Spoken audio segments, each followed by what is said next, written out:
Le film commence alors qu'un professeur d'histoire, le Dr. John Oldman, charge ses affaires dans un camion. Il s'apprête à déménager dans une nouvelle ville après avoir vécu dans celle-ci pendant la dernière décennie.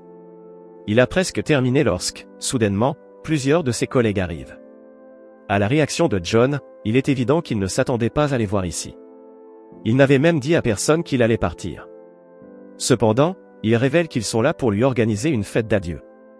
Dan, qui enseigne l'anthropologie dans le même collège, est particulièrement perplexe. Il ne comprend pas pourquoi John abandonne une si belle carrière après seulement 10 années. Une autre collègue, Edith, professeure d'histoire de l'art, fait remarquer que John n'a pas pris une ride durant tout ce temps. Tous les invités à cette fête d'adieu veulent connaître ses secrets, pourquoi il n'a pas vieilli et pourquoi il veut partir. Mais John répond simplement qu'il aime bouleverser sa vie de temps en temps. Maintenant que tout le monde est là, John les invite à entrer dans son ancienne maison, qui est vide à l'exception d'un canapé. Dan trouve bientôt un objet fascinant parmi les affaires de John. Il remarque un objet en forme de ciseau et en déduit qu'il ressemble à une pierre de sculpture ancienne. Il le montre à Har, un archéologue de profession, qui confirme son hypothèse. En fait, la pierre semble dater d'environ 12 000 ans, appartenant à la culture magdalénienne de l'époque paléolithique supérieure. Au fil de l'après-midi, les amis rassemblés disent à John que s'il a quelque chose à leur dire, ils sont prêts à l'écouter. Le professeur d'histoire réfléchit un moment et répond qu'il a effectivement quelque chose à leur raconter. Il leur pose ensuite une question hypothétique et apparemment absurde, et si un homme de l'époque paléolithique supérieure survivait jusqu'à aujourd'hui et ne mourrait jamais? Presque immédiatement, Harry, biologiste, dit que le corps humain normal est conçu pour vivre 190 ans.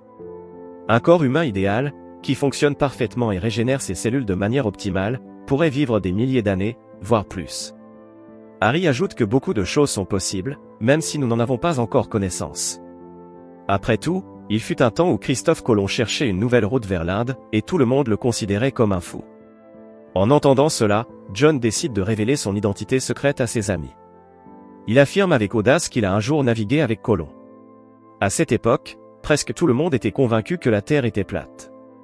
Lui-même pensait que leur bateau pourrait tomber du bord de la Terre à un moment donné. Les collègues de John sont extrêmement surpris par ces déclarations étranges. Le professeur d'histoire ajoute alors qu'il vient en fait de l'époque paléolithique. Pour détendre l'atmosphère, il émet un grognement semblable à celui d'un homme des cavernes, et tout le monde commence à rire. Sandy, une jeune historienne, qui était allée à la cuisine, revient et demande ce qui s'est passé. Harry répond en plaisantant que John prétend avoir 14 000 ans. Évidemment, elle ne croit pas à son histoire et lui dit d'arrêter de plaisanter.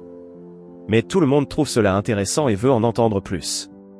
John continue en expliquant que tous les 10 ans environ, les gens commencent à remarquer qu'il ne vieillit pas. Alors, il déménage et va ailleurs pour recommencer une nouvelle vie. Dans la première partie de sa vie, il a vieilli jusqu'à environ 35 ans avant de quitter sa tribu. Tout le monde autour de lui voyait qu'il ne vieillissait pas et pensait qu'ils volaient leur vie pour rester jeune. De plus, il raconte que les 2 premiers millénaires étaient froids. Avec le temps, les glaciers ont commencé à fondre, et la mer est devenue visible, séparant finalement les terres en différents continents. Har, qui écoute attentivement, fait remarquer que ce sont des choses basiques que tout le monde apprend dans les livres de science. John acquiesce et dit qu'il a pu se remémorer ses souvenirs grâce à ces livres. Sans eux, il serait impossible de se souvenir de tous les détails des 14 000 dernières années.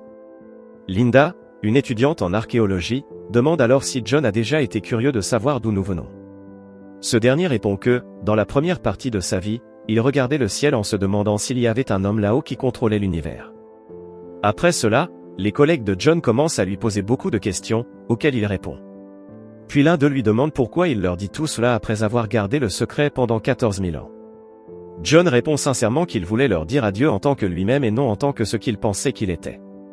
Soudain, Linda se demande pourquoi il ne se souvient pas exactement d'où il est né. John donne une réponse simple, il a migré des plaines aux forêts, aux montagnes, à la toundra, aux canyons, et bien plus encore. Mais maintenant, tout cela a changé, couvert par des autoroutes, des bâtiments et l'expansion urbaine. Il n'y a aucun moyen de contourner des millénaires de changements et de se souvenir du monde tel qu'il était il y a 14 000 ans. Alors que John continue son récit, ses amis commencent à se diviser en 2 groupes. La plupart d'entre eux trouvent son histoire amusante et conforme à l'histoire réelle du monde. Har et Edith, en revanche, commencent à être de plus en plus irrités par tout cela. L'archéologue pense que John invente simplement des fables basées sur des choses qu'il a lues dans des livres. Pendant ce temps, Edith s'inquiète que son collègue de longue date commence à perdre la raison. Malgré les protestations du duo, John continue et explique qu'à un moment donné de sa vie, il s'est dirigé vers l'Est. Les directions n'avaient pas encore été nommées, il voyageait simplement vers le soleil, pensant qu'il ferait plus chaud là-bas. Au début de l'âge du bronze, John avait déjà pris l'habitude de voyager seul et de s'intégrer où il voulait. Il suivait les routes commerciales de l'Est, échangeait du cuivre et apprenait de nouvelles langues au fur et à mesure. Se déplacer était plus facile en tant que chasseur-cueilleur, mais c'est devenu difficile à mesure que les villages se fusionnaient et que la civilisation se développait. Il a dû apprendre quelques astuces pour cacher son don et a même simulé sa mort à plusieurs reprises. Au fil des siècles, il a progressivement continué à se déplacer vers l'Est jusqu'à finalement arriver en Inde.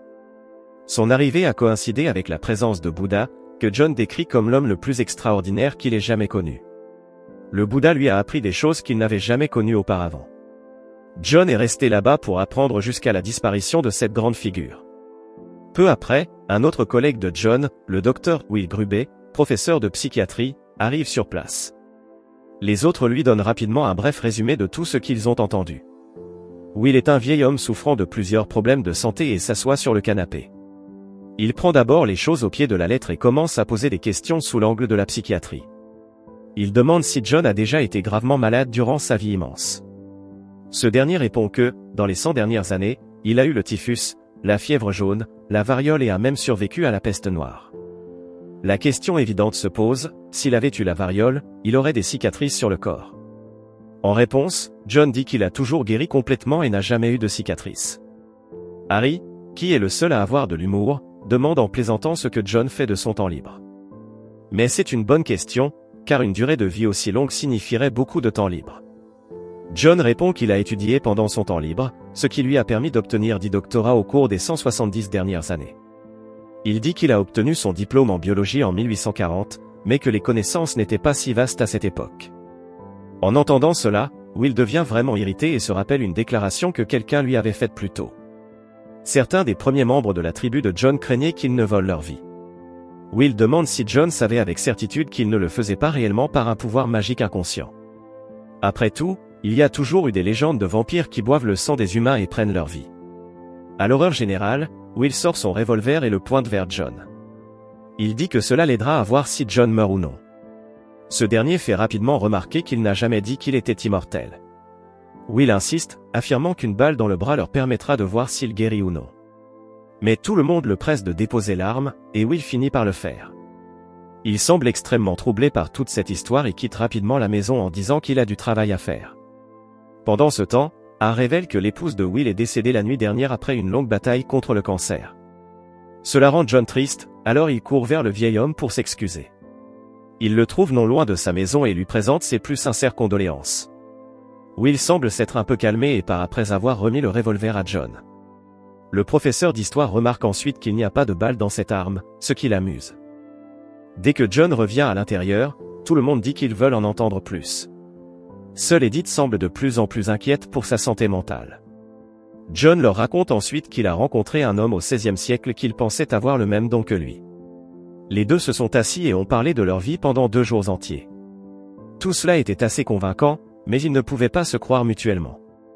Finalement, ils se sont séparés en promettant de rester en contact. John se souvient que 200 ans plus tard, il croit avoir vu cet homme dans une gare à Bruxelles, mais il l'a perdu dans la foule. C'est alors que la conversation se tourne vers le sujet préféré de tout le monde, la religion. Dan demande si John est une personne religieuse, et ce dernier répond que non. John cite le savant français Pierre-Simon Laplace et souligne qu'il n'a pas besoin d'hypothèses pour expliquer la création du monde. Dan, qui semble déterminé à déclencher un débat sur la religion, demande alors à John s'il a déjà rencontré une figure biblique. L'atmosphère dans la pièce devient intense, et John répond prudemment qu'il en a rencontré une. Mais il insiste sur le fait qu'il devrait éviter ce sujet, car il est trop controversé. Tout le monde dans la pièce est chrétien, mais certains sont plus fervents que d'autres. Personne, cependant, ne croit à la Bible aussi profondément qu'Edith. Dan pousse John à leur parler des débuts du christianisme et de son origine. Ce dernier finit par céder et lâche une bombe.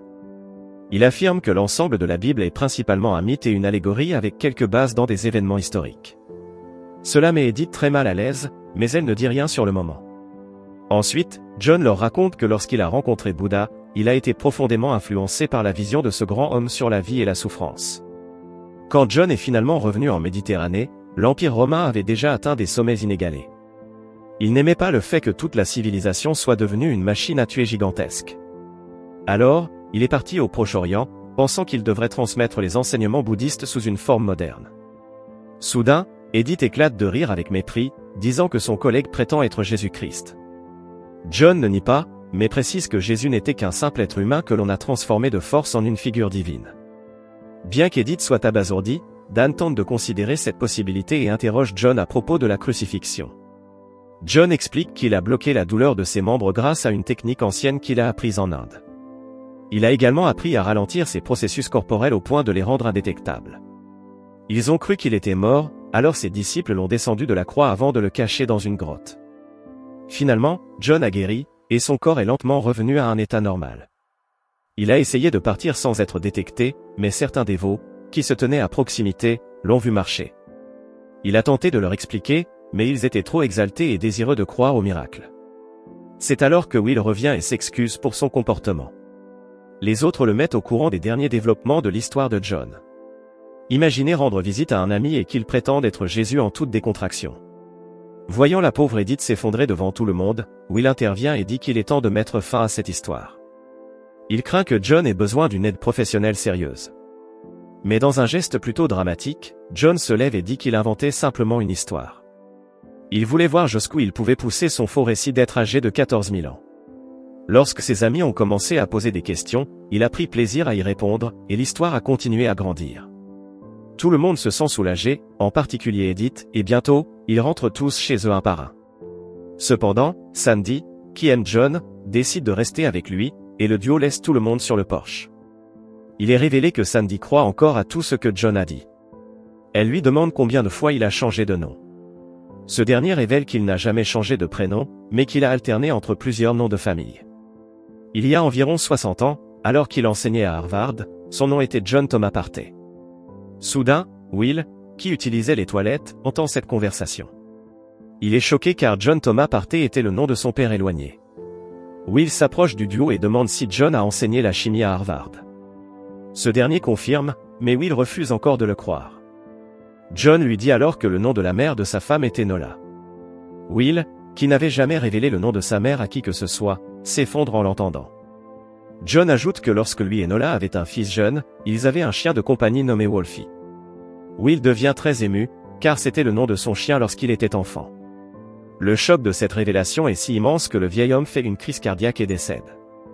La scène se déplace quelque temps plus tard, alors qu'une ambulance transporte le corps de Will. Peu après, John monte dans son camion et prend la route. Avant qu'il ne parte, Sandy décide de l'accompagner pour le reste de son voyage.